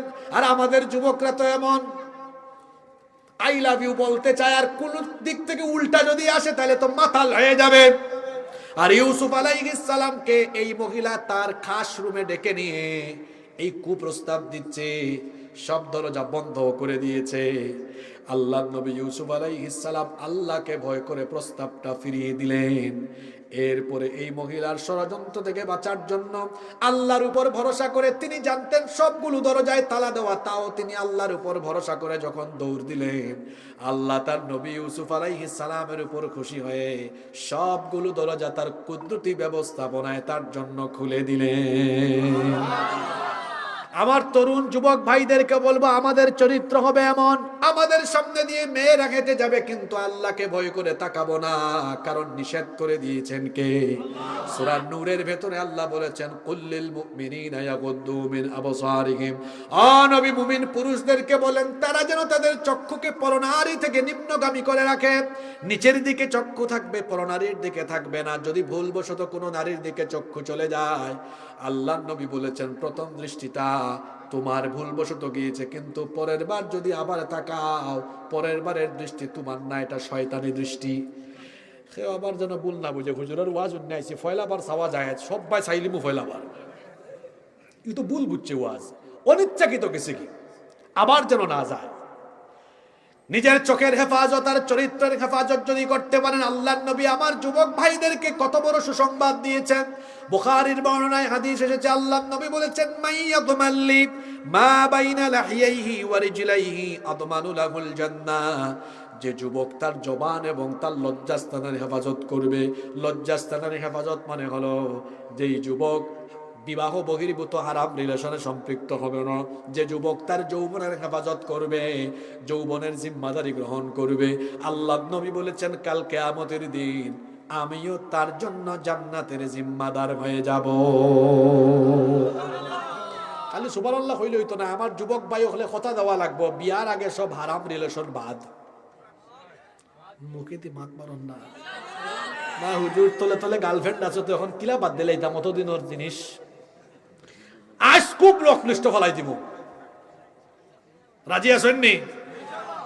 কিতা মাত মারন না, খাওয়া টেনশনে পড়ে গেছে, আরে আই কিলা বাদ দিতাম। আমার ভাই হল হারাম ও কোনো আরাম, যৌবনকাল নষ্ট হয়ে যাবে যদি আপনি বিবাহ বহির্ভূত হারাম রিলেশনে সম্পৃক্ত হয়ে যান। কেরিয়ার শেষ, ছাত্র জীবন শেষ, ফিউচারও শেষ। ব্যক্তিত্বহীন অভদ্র ছেলেরা মেয়েদের পেছনে ঘুরে, অসভ্য ছেলেরা মেয়েদের পেছনে ঘুরে, আর যারা ব্যক্তিত্ববান ছেলে তারা মেয়েদেরকে পিছনে পিছনে ঘুরায়। তুমি কি তার লাগে ফুরিন্তর করে দি ঘুরাও? পড়ালেখা কইরা কেরিয়ার রে এমন জায়গা নিয়ে যাও, দেখবেন তুমি ঘুরা লাগতো না। সুন্দর সুন্দর ফুরিন্তর বা ভাইয়া কইবা আমার ঘরে বা এগুলো সুন্দর ফুরি আছে, ঘুরে নাও, দেখা যাইব কেরিয়ার রে বালা করে যাইতে পারলে ফুরিন্তর বাপ তোমার ঘরে দি ঘুরাইবা। এখন হও তোমরা ঘুরতায় না ঘুরাইতায়, আমি একটা যত মিসকুল হলা জমা ততে হতে কুর্তা হও, তোমরা ঘুরাইতায় না, নিজেরা ঘুরাইতায়, ঘুরবায় না ঘুরাইতায়, ঘুরাইতায়। তো ঘুরাইতে হলে কিতা করা লাগবো? এটা গার্লফ্রেন্ড টার্লফ্রেন্ড বানাইলে আসকু ব্লক, আর ই গাড়ি আশপাশে তাহলে তো হিতা আফা হলে বলে আল্লাহ হুজুরে আমারও কলতা শেষ করে হতা বই নাই তোরে হইলাম আপনিও ব্লক। ঠিক আছে না কথা? তবে আমি বিশ্বাস করি কুলাউরা তিতা নাই। ইন্না লিল্লাহি ওয়া ইন্না ইলাইহি, তো জায়গা মতো হয়ে গেছে কথা ইকছেন না কিতা? কুলাউরার ফয়েন এত সুন্দর সুন্দর, কি স্মার্ট ফয়েন, আর আপনার সিলেটি ফয়েন আসলে স্মার্ট না? আপনারা সন্দেহ আছে না? ইখান হাসা কথা কইছি, ইখান আপনারা ফার্ম দেওয়ার লাগে কইছি না? আসলে ন্যাচারালি সিলেটি মানুষ সকল একটু সুন্দর, কারণ সিলেট জায়গাটাও সুন্দর। আর ইনো হজরত শাহজালাল শাহপরান রহমতুল্লাহ আলাই টানটানোর একটু সুহবত ফুরি গেছে। তো এটা অলিয়া উলিয়ার জমিন না নি, এখান 360 আউলিয়ার জমিন, এখানে আধ্যাত্মিকতা বেশি, আলিম ওলামার খেদমত বেশি কেন। আর এখানের মানুষের দিন মানে আলিম ওলামারে মহব্বত করে। আমরা সিলেট এখনো বহুত এলাকা আছে, আমি ঘুরি ঘুরি দেখছি এখনো বেটিনতে ও শীতর দিনও ছাত্রী লইয়া বারোই আছে। তো আমরা সিলেট বহুত এলাকাইতে আছে। ও খালি খানাইঘাট নেই, আরো বাক্কা জায়গা আছে, আমি দেখছি খানাইঘাট ওইটা আছে, আরো বাক্কা জায়গাত আছে, বুঝছেন নি? তো এত সুন্দর সুন্দর ফুয়াইন, খালি চেহারা সুরে তো সুন্দর হইলে হইতো না, তো চরিত্রেও সুন্দর হওয়া লাগবে। ফেসবুক যারা চালাও ফুরিন্তর আইডি দিকে আনলে উত্তর খালি গিয়া হন ঢুকি যাও, ইটা ইটা বাদ দিলাও আজকে থেকে। এখানে হন কিছু কিছু মানুষ ভার্চুয়াল জগৎ সুন্দর, দেখবা এখন আপনারা জানেন এটা ইফেক্ট মারি দেয় নানি, ক্যামেরাত লাগে একলা খান, আর বাস্তবে আল্লাহ ওলা লাগে ওই যে আমার বেগল্লা খান ওলা আছে না নীলা তি দুকাত ফুরিয়ারে বাই লাভ নাই। হিবাই দিয়ে আস্কারা মাস্কারা লাগাইয়া ছবি একটা তুললা, এর উপরে আবার ইফেক্ট। আর অঙ্কুর টিটকিনা ফুয়া ফুরিনতে আল্লাহ যে ব্লগ করো, তো ব্লগ বার হয়েছে একটা। আচ্ছা এতদিন আছিল ফুড ব্লগ, ট্রাভেল ব্লগ, অঙ্কু বার হয়েছে কাপল ব্লগ। অঙ্কু জামাই বই কিতা করেন ও তা ভিডিও বানাইয়া কন্টেন্ট ওটা ইউটিউবে দিবা, ফেসবুকে দিবা। আপনারা দেখছেন নি? এটার নাম আমি দিছি বউ ব্যবসা। কিতা ব্যবসা? ইগো কি যাত সামার আপনি চিন্তা করুকা, হেনে কথা কইছে অনুকা হে আর জিনিস পাইছে না, বউ ব্যবসা আরম্ভ করছে। মানে ডলার কামাইবার দান্দায় চ্যানেল মনিটাইজেশন করছে, মনিটাইজেশন করিয়া ডলার কামাইবার দান্দার। হাই গাইজ, আজকে আমরা ওই জন্য কিতা আছে একটা গ্র্যান্ড সুলতান এসেছি। আবার ভাই সিলেটি আর শুদ্ধ মিলাইয়া এই যে গ্র্যান্ড সুলতানে এসে উবিয়ে আছে, ইনা মাঝে মাঝে ভাষাগত মিস্টেক হয়ে যায় না নি। একজনে কইরা এই যে আপনার আবার ভাবে না জানো হুজুরে মনে হইতে এটা দেখুন, ইলা আসলে কিছু কিছু মানুষ আমরা ছাত্র জীবনও পাইছি, কিছু কিছু পাইছেন মানে মারতে গেলে বেড়া লাগি যায়। যেমন একদিন আমার একজনে ফোন করে, আসিফ ভাই আমি পেকের মধ্যে উবিয়ে আছি, তাড়াতাড়ি আসেন। ইলা মাঝে মাঝে ভাষা মিশে যায় না হোকা সাইন। আমরা সাইফুর রহমান সাহেব আসলা তাই যখন মাত্তা মাঝে মাঝে পার্লামেন্টও সিলেটি মাথাইতো এত না নেই। যদিও সাইফুর রহমান সাহেবের বাড়ি আপনারা ও মৌলবাজার আছে, আমার বাড়ি তো কোম্পানিগঞ্জ, আমরা এলাকার এমপি আসলা। কোম্পানিগঞ্জ সদর যখন 1 আসন আছিল, সিলেটে 1 আসন এমপি আসলা। আমি যে মাদ্রাসা পড়িছি ও মাদ্রাসা তাই কয়েকবার গেছেন, তাই বাক্কা ভবন উদ্বোধন করছেন। তো সাইফুর রহমান সাহেব জ্ঞান দেখা যাইতো একবারে খাঁটি সিলেটি ভাষা আরম্ভ করিতাম। ইলা কিছু মানুষ আছে না আমার মাঝে। তো যাই হোক, এখন বার হয়েছে বউ ব্যবসা। কুলাউলাতিতে আসেনি নাকি তা নাই না নেই? আচ্ছা ও যে বউরে ব্যবসার পণ্য বাড়াইলো, ইতারে আমি কই আচ্ছা আপনার বউ নাক কিলা, ঠুট কিলা, গাল কিলা, চেহারা কিলা, এটা যদি আরো বেটাই দেখিলায় দেখে যদি হয় আফা আপনি যে সুন্দর, আপনার বউরে খর সুন্দর, আর আপনার হুনিয়া যদি খারাপ না লাগে, ও ভাই আপনার পুরুষত্ব আছে কিনা এটা সন্দেহ রাখে, আপনি আসলে পুরুষ নামর কলঙ্ক। এটা বেটা মানুষ নাই, সন্দেহ আছে। বেটিনও নাই, শেষ হয়েছে বেটিন, বেটিনও নাই। এটা এটা পুরুষ নামর কলঙ্ক, ঠিক না বেঠিক? আমার যুবক ভাইদেরকে বলছি, তথ্য প্রযুক্তির এই অপব্যবহার আর ফিতনা থেকে নিজেকে হেফাজত করেন। যারা এখানে লেখাপড়া করেন, পড়ালেখায় মনোযোগী হওয়ার পাশাপাশি 5 ওয়াক্তের নামাজ আর অন্তরে তাকওয়াটা বিল্ড আপ করেন, দেখবেন যৌবনকাল অনেক সুন্দর কাটবে। যৌবনকালটাকে সুন্দর করে কাটান, ন্যায় আর ইনসাফের পথে নিজেকে বিলিয়ে দেন। যেমনি ভাবে আমার ভাই হাদি ন্যায় আর ইনসাফের পথে থেকে দেশপ্রেমে উদ্বুদ্ধ হয়ে দেশপ্রেমে সে জীবনটাকে বিলিয়ে দিয়েছে। আপনারা হাদি চিনেন? হাদি আসলে তার বাবার নাম, কিন্তু তার নাম শরীফ উসমান, শরীফ উসমান বিন হাদি, আমার ভাই উসমান। আরে এই লোকটারে আসলে মরার পরে আমরা মূল্যায়ন করলাম, আগে মূল্যায়ন করতাম পারছি না। আমরা মাতুকা মূল্যায়ন করতাম পারছি না। যুবক ভাই হলে মাতুক আছেন আমার লগে, প্রতিটা বক্তব্য আপনারা হয়তো এখন ফেসবুকে দেখরা, কি ছেলে, কি দেশপ্রেমিক, মুখো যা ভিতরেও। আহা আমার ভাই উসমান আজকে 10 দিন হয়ে গেছে, এখনো পর্যন্ত অপরাধী গ্রেফতার করা হয়েছে না। স্বরাষ্ট্র উপদেষ্টা অথর্ব অযোগ্য অপদার্থ হয়েছে কিতা হয় আমরা যদি অপরাধী দৌড়া ইত্যাদি ভারতে 50 লাখ টাকা দিব। আচ্ছা অপরাধী যদি দৌড়িয়া দেওয়ার দায়িত্ব আমরা যদি হয় DGFI NSI CID police RAB DB তার খাম খান কিতা। আজকে 10 দিন হয়ে গেল আমার বাইর খুনির এখানে এখনো গ্রেফতার করা হয়েছে না। প্রত্যেক বাহিনীর প্রধান হলরে অবশ্যই জবাবদিহিতা আনা দরকার। হুনরাম হাসানি না মিশা জানি না যে সীমান্ত বলে ফাঁড়ি দিয়া গেছে কি যদি যায় বিজিবির বাই হলে তোমরা কিতা করবা এই সীমান্তত বইয়া চকি নাই দিয়া কিতা করো তোমরা চকিদারি না করি এইবার অপরাধী অকল বাড়াইয়া যায় কিলা আর লাগা দেশও যে এরা খালি অপরাধী অকল আশ্রয় দেয় সামনে না অনুকাতে সামনে দিয়ে তার খবর হইব তুমি না অপরাধী ফালরা সারত দেখা যাইব তোমার বুকুর ভিতরে ফুসা রইব। এরা অপরাধী লালন পালন কইরা প্রমাণ দিছে আসলে এই দেশটা একটা সন্ত্রাসী দেশ, এটা সন্ত্রাসী রাষ্ট্র। ইতে আমার অসভ্য দেখছেন নি ও বেটা খসাই মোদি হে 16 তারিখ ফেসবুকে স্ট্যাটাস দিছে আপনারা দেখছেন নি স্ট্যাটাস এটা কইটা বলে তারার বিজয় দিবস। এক গরর বেটি একটু তুরা বেমার হয়ে গেছেন সালম রান্দা 72 খালি রান্দা এখন তুরা একটু খারাপ লাগে লাগা করার জন্য কইছেন ও ভাবি আয়া তুরা দুইটা লাড়া দৌকা হেন লাড়া দিয়া কইরা তোর ঘরে ইকছে না আমার। এটা একটা উদাহরণ দিলাম। যুদ্ধ করলাম আমরা তারা রায় লাগা দেশ হিসাবে সাহায্য করলো সাহায্য করে এখন এখন বলে তারার বিজয় দিবস। আস্তে আস্তে বোঝা যায় যে ভারত আসলে বাংলাদেশটা সম্মান করে না এবং তারা ব্যবহার করতে তার ইচ্ছা মতো এবং এই দেশটারে তারা তার সেবাদাস বানাইয়া আমরারে তারা তার গুলামির জিনজিরাত আবদ্ধ রাখতে চায়।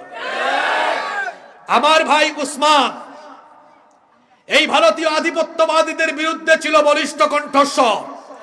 এজন্য ভারতীয় আধিপত্যবাদীরা ভারতের 5টা গুলামেরা এবং ভারতীয় র এবং দাদা বাবুদের পরিকল্পিত সম্মিলিত ষড়যন্ত্রে আমার ভাইকে খুন করা হয়েছে।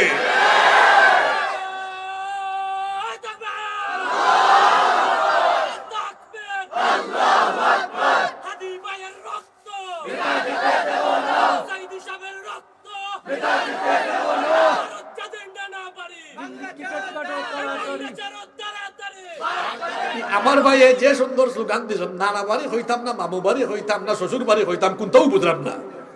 কারণ ইকান খেউর মামু বাড়ি ইকান খেউর নানার বাড়ি আর হুনার হুনার ঘুরি খেউর বলে শ্বশুর বাড়ি। কথা ঠিক না বেঠিক? খেনে হইলাম শ্বশুর বাড়ি রাবেয়া বছরের আমলে একজনে কইসলা যে বাংলাদেশ আর ভারতের সম্পর্ক জামাই বউয়ের মতো।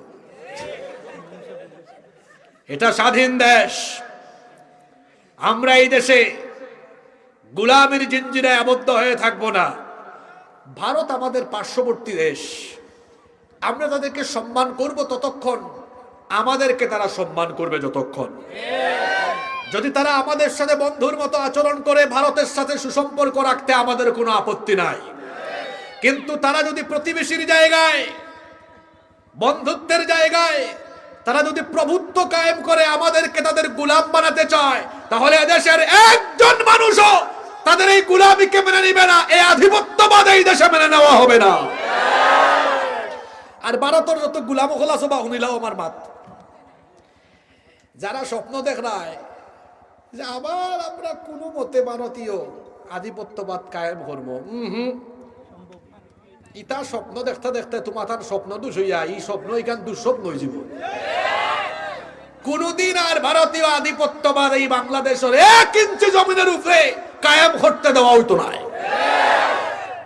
আমার ভাই হাদি, আমার ভাই উসমান শহীদ হইছে, কিন্তু এই যে আমার সামনে বয়া যত তরুণ যুবক, এটা জেন জি, এরা পালস আপনারা বুঝছেন না, এরা একটু একরুকা টাইপের, যেখান বুঝছে বুঝছে কিতা ভাই হল ঠিক নি কথা।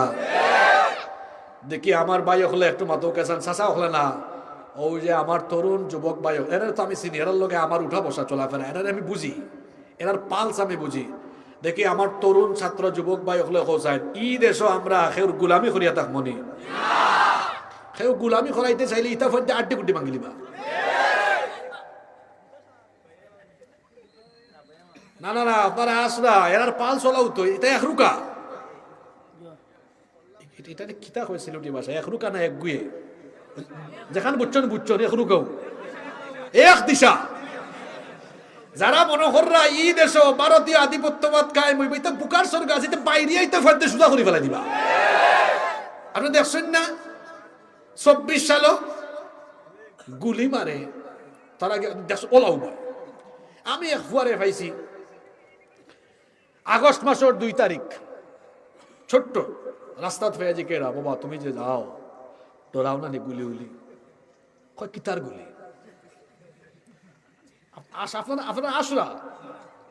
আমি অবাক হয়ে গেলাম, কিতা করে? আমি কইলাম যদি গুলি করে করলে করিলাও, জীবন একটা ওয়ান টাইম। এ খাদিরে মারিয়া জেতাই বাবরা ও শেষ সপ্তাহ ঠান্ডা ব্যাকল হল। এই দেশ হাদির মতো আরো কোটি কোটি তরুণ আছে যারা দেশর লাগে জীবন দিব। যদি প্রয়োজন হয় রক্তের নদী আর সাগরে আমরা সাঁতার কাটবো, তাও আমরা এই দেশের 1 ইঞ্চি জমিন কোন আধিপত্যবাদীদের হাতে তুলে দিব না। প্রয়োজনে আমরা শাহাদাতের নজরানা পেশ করব। আমরা শহীদ হতে জানি, কারণ আমাদের সিলসিলা হলো শাহাদাতের সিলসিলা।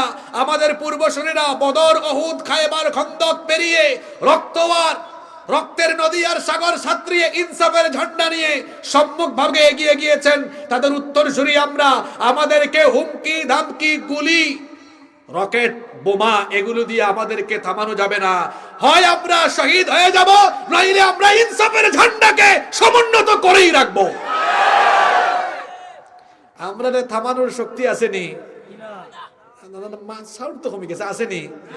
আমরা কিতা কইছিলাম? আমরা তুফান। আমরা কিতা? আসলেও আমরা তুফান। আমরা তুফান, আমরা টর্নেডো, আমরা সাইক্লোন, আমরা দুর্বার, আমরা দুরন্ত।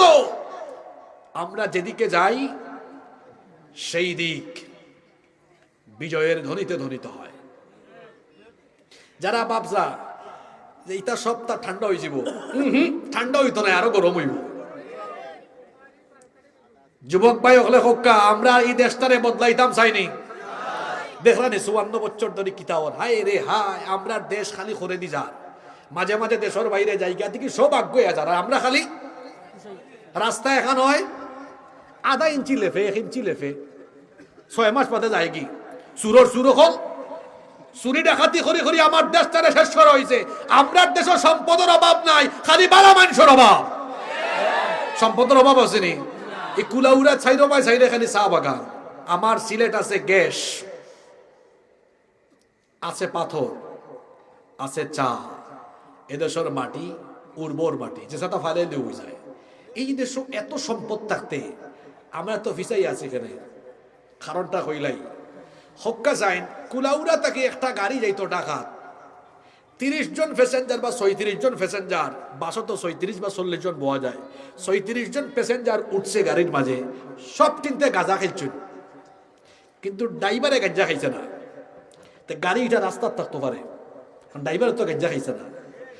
কিন্তু একটা গাড়ির 36 জন প্যাসেঞ্জারের কেউ গাঁজা খাইছে না, গাঁজা খাইছে ড্রাইভারে। এই গাড়ি রাস্তার থাকবো নি? তাহলে বুঝা গেল গাড়িরে রাস্তাত লাইনও সঠিকভাবে চালাইয়া রাখবার লাগে যোগ্য ড্রাইভার লাগে। একটা গাড়িরে সুন্দরভাবে চালানোর লাগে যারা যোগ্য ড্রাইভার লাগে, তেমনি একটা সমাজ রে, একটা দেশ রে চূড়ান্ত গন্তব্যে সমৃদ্ধির চূড়ান্ত জায়গা নিয়ে যাইতে হইলে জবাবদিহিমূলক আমানতদার চরিত্রবান নেতৃত্ব লাগে। আমরা দেশে ও চালকর জায়গাতে আমরা চরিত্রবান মানুষরে বইতাম পারছি না। বরং দেখছি যে যখন গেছে আঙ্গুল ফুল্লা খোলা গাছ হয়েছে, চুরি আর চুরি। আমি বানাইয়া কই আপনি হুক্কা চাইন?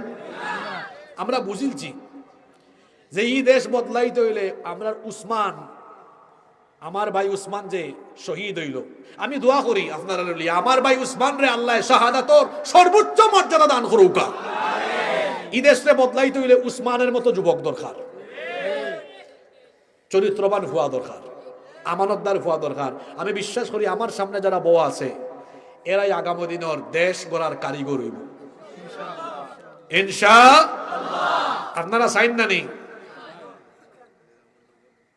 এর লাগে আমার যুবক ভাই হলে এই যৌবনকালীন বয়সরে কাজে লাগাইতে হইব, এটা নষ্ট করা যাইতো না। 5 ওয়াক্তের নামাজ, তাহাজ্জুদের আমল, তথ্য প্রযুক্তির অপব্যবহার, এটা থেকে বাচ্চা থাকা লাগবো, জিনা ব্যভিচার থেকে বাচ্চা থাকা লাগবো। যৌবন কালরে আমরা আল্লাহর ফতে দিব, আল্লাহর ফতে খাটাইব। সব রাজি আছেন তো? আল্লাহ আমরা সবরে তৌফিক দান করুক, হোকা আমিন। মাহফিল কমিটির সম্মানিত সভাপতি সাহেবের কোনো বক্তব্য থাকলে আমরা শুনবো, না থাকলে আমরা মোনাজাত দিয়ে শেষ করবো ইনশাআল্লাহ। আপনাদের কোনো বক্তব্য আছে? আমাদের সভাপতি ভাই, আপনারা তো সভাপতি পেয়েছেন, খুব যোগ্য একটা ছেলে, ঢাকা বিশ্ববিদ্যালয়ে পড়ে, খুব মেধাবী ছাত্র। আল্লাহ তাআলা তার মেধাকে আরো বাড়িয়ে দেন, বলেন আমিন। এই সমাজ কল্যাণ পরিষদকে আল্লাহ তাআলা কবুল করেন। আপনাদের ইন্তেজামিয়া কমিটির কোনো কথা থাকলে আমরা শুনবো, আর যদি না থাকে আমরা মোনাজাতে যাব। বলেন বলেন, কোনো অসুবিধা নেই। জাবি ও দাবি না, সরি আমি ভুল বলেছি, জাবি এবং জাকসুতে আছে আপনাদের এলাকায়। তো দেখেন জাকসুতেও আছে আপনাদের এলাকায়, এমন এমন নেতাও আছেন যারা ইন্টারন্যাশনালিও পরিচিত আছেন না? কুলাউড়া তো খুব বিখ্যাত। ও আচ্ছা, উনি ডাবি, উনি জাহাঙ্গীরনগর বিশ্ববিদ্যালয়ে এবং জাকসুতেও আছে আমি শুনেছি। মাশাআল্লাহ, আল্লাহ এই দুইজনের মেধা যোগ্যতা বাড়িয়ে দেন এবং আগামীর বাংলাদেশকে বিনির্মাণ করার জন্য আল্লাহ দুইজনের দক্ষতা যোগ্যতা আল্লাহ বাড়িয়ে দেন। আমাদের বাকি অন্যান্য বিভিন্ন পদের সদস্যবৃন্দ সবাই মোটামুটি একই কালারের পাঞ্জাবি পরে, মাশাআল্লাহ, সবাই এক কালারের পাঞ্জাবি পড়েছে, খুব সুন্দর লাগতেছে। আগামী দিনে মানবিক, সামাজিক এবং দিনই এই ধরনের কাজকর্ম আঞ্জাম দেওয়ার তৌফিক আল্লাহ তাদেরকে দান করুক। আপনারা একজন কিছু বলেন সবার উদ্দেশ্যে, তারপরে আমরা সবাইকে নিয়ে মোনাজাত করব ইনশাআল্লাহ। আসসালামু আলাইকুম ওয়া রাহমাতুল্লাহ। হুজুরকে অসংখ্য ধন্যবাদ পক্ষ থেকে, আর সবাইকে ধন্যবাদ শোনার জন্য। আর আমাদের সংগঠন নিয়ে কথা বলার জন্য অনুরোধ করছি।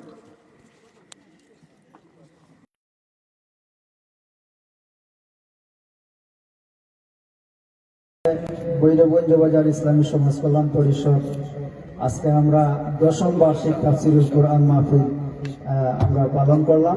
আপনারা খুশি না বেজার? আলহামদুলিল্লাহ, আপনাদের সার্বিক সহযোগিতায় আমরা এই মাহফিল করতে পেরেছি, সেজন্য আল্লাহ তাআলার কাছে আমরা লাখো কোটি শুকরিয়া আদায় করছি এবং আপনাদের সার্বিক সহযোগিতা অব্যাহত রাখবেন ইনশাআল্লাহ।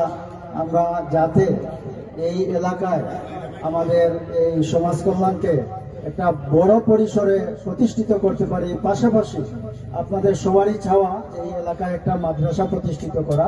আমরা আমাদের প্রবাসী ভাই সহ বিভিন্ন শুভাকাঙ্ক্ষীদের সাথে আমরা আলাপ আলোচনা করতেছি, আপনারা দোয়া করবেন যাতে আমরা অত্র এলাকায় একটা শিরক বেদাত মুক্ত, রাসূলের আদর্শ অনুযায়ী চলে এই ধরনের একটা মাদ্রাসা আমরা প্রতিষ্ঠিত করতে চাই।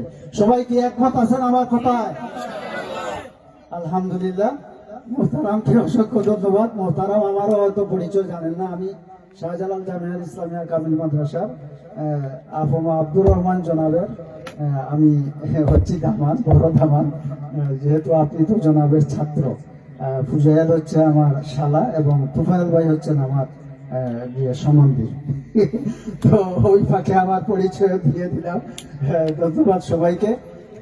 আর আমাদের ভাইদেরকে অসংখ্য ধন্যবাদ। আমার সমাজ কল্যাণের ভাইয়েরা অসংখ্য অনেক কষ্টের বিনিময়ে আজকের এই পর্যায়ে আমরা পৌঁছেছি এবং আশা করব যে ভবিষ্যতে আমরা কঠোর পরিশ্রমের মাধ্যমে এই এলাকায় আমাদের আদর্শ বাস্তবায়নের চেষ্টা করব ইনশাল্লাহ। পাশাপাশি আপনাদের একটা কথা বলে রাখি, আমাদের স্টেজে উপস্থিত রয়েছেন আমাদের জয়চন্ডী ইউনিয়নের চেয়ারম্যান পদপ্রার্থী আমাদের লোয়ার চাচাকে পরিচয় করিয়ে দিলাম। আপনারা এই এলাকার সন্তান হিসেবে সবাই চিনেন। তাছাড়াও আমাদের এলাকার অনেক গণ্যমান্য ব্যক্তিবর্গ উপস্থিত আছেন।